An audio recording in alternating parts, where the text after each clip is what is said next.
Welcome back to Capital Market, reaching you from the economic capital of West Africa here in Lagos, Nigeria. Share your thoughts with us on this conversation, if you like, via Twitter at Channels TV and at CTV Temple. Before we get back to the discussion we've been having with the president of the Association of Stockbroking Houses of Nigeria, let's quickly take a look at how all the markets in Africa ended this week. Johannesburg All-Share Index, which is the South African market, ended 5.91% down week to date, while the Ghana market closed optics 0.88%. In Egypt, it was negative 1.50% as investors continue to take profits in that market, just like we've got in the Nigerian climb. NSE All-Share Index, which is the Kenyan market, had a positive move up by 2.10% as that market continues to see some listings.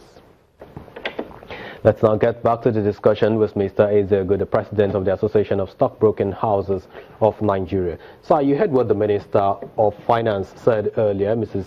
Kemi Adeosun, talking about how the federal government is looking to review the public-private partnership guidelines in the country to see how that can now go for infrastructure spending, because the private sector has got to be carried along. What role do you see the capital market playing in this regard? Is there any? Obviously, I mean, the issue of public partnership is the issue of ensuring that the private sectors participate effectively in ensuring that whatever is the government policy in terms of infrastructure development is carried through. And so the government needs to provide an enabling environment to ensure that there is, when people, that is easy entry and easy exit. It's very, very important, because no person will want to come into a country where they are not sure of the way to exit and the cost of exiting. And therefore, if there are foreign direct investment or foreign portfolio investors, they want to ensure that at least in terms of foreign exchange policy, that there is a band within which they cannot assess the risk of coming to that market. And then the ease at which they come in should be the ease at which they exit. There shouldn't be any delays. You remember that when I was talking to you off the camera, look at what has happened to ordinary airline operators, whereby some of them have garnered some tickets over time, and then there's no foreign exchange to exit. That's why we're saying that now that I've used the foreign exchange window, you can see the impact on the market. The same thing will happen in terms of the investors who invest into Nigeria. More investors will be very, very interested in coming to Nigeria if they can see the sustainability of this ease of doing business, in which the acting president already has signed into, and ensure that every person that comes into the capital market now can be sure of which band of interest rate within which to operate. So it's important that government should be considering its policy, because the problem we have in this country is the government will come and say one thing. At the end of the day, they won't be able to operationalize it.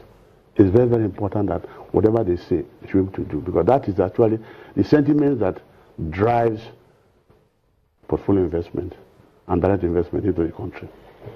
Okay, I know you just concluded your capital market conference. I think that's the second edition of the conference. That's of ASHON, not CIS now. Yeah. But, one of the key things that you've talked about, you hammered on at that conference, is how the federal government can actually use the capital market to finance its 2017 budget, especially with the fact that there's an ERGP, the Economic Recovery and Growth Plan, in place.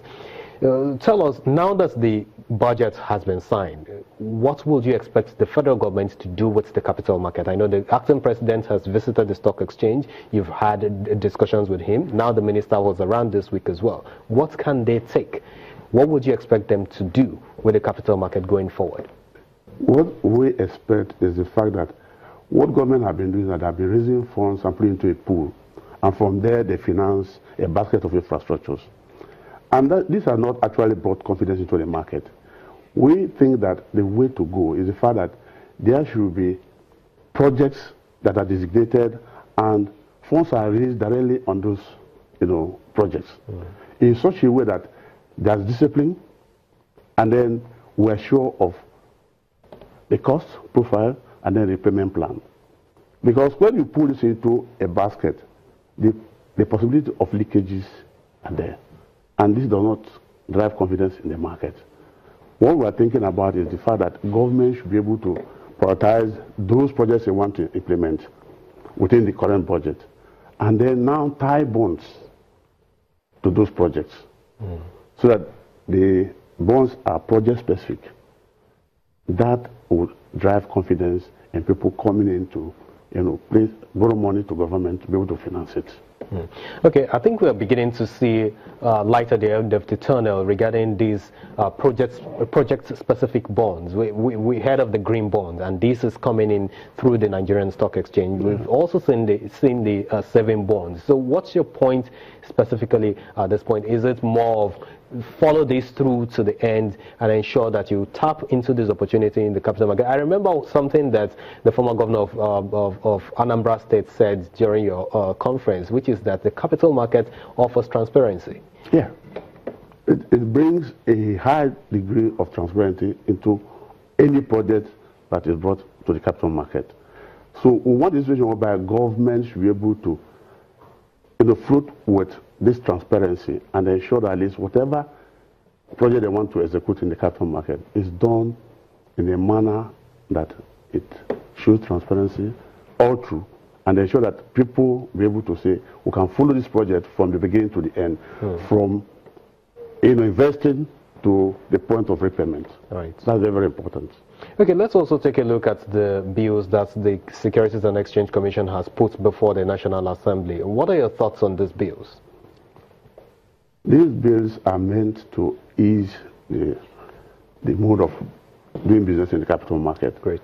But I'm going to talk more on the bill that has to do with the demutualization. Okay. Realize that we want to open up the market and then demutualize, so that at least this company, the stock exchange, will be able to at least raise funds on itself and equally be quoted on its own exchange. It's very, very important that at least this bill should be passed by National Assembly, so that at least if we open up the exchange in a manner that is world class, okay, so that everyone who wants to really invest in the stock exchange should be able to do that, not only members alone. We had the Honorable Tajuddin Yusuf, who's in charge of that bill, last week on a program, and he actually assured the investors that, look, this is going to be done. This has already been presented at the House of Representatives. And so I want to wish the stock exchange and you, the operators, as well as regulators, all the best on this drive. Mr. Patrick Ezegu is the president of the Association of Stockbroking Houses of Nigeria. Thank you very much for coming through on Capital Markets. Investors, next week we've got a couple of events lined up for you in the Nigerian Stock Exchange. You've got the listing of United Capital Funds. It's got its Eurobond fund as well as the Wealth for Women fund to be listed next week Monday in the Nigerian Stock Exchange. CFA Society will also be sounding a closing gong at the market, while the DMO Director General, Mr. Abraham Onwanko, will also close the market on Wednesday as a way of commemorating his retirement and to celebrate his contributions to the Nigerian capital market. On that note, that's it on the program for this evening. Thank you very much for watching. Thanks for being a good part of it. I'm Temple Ashaju. Enjoy the rest of your weekend.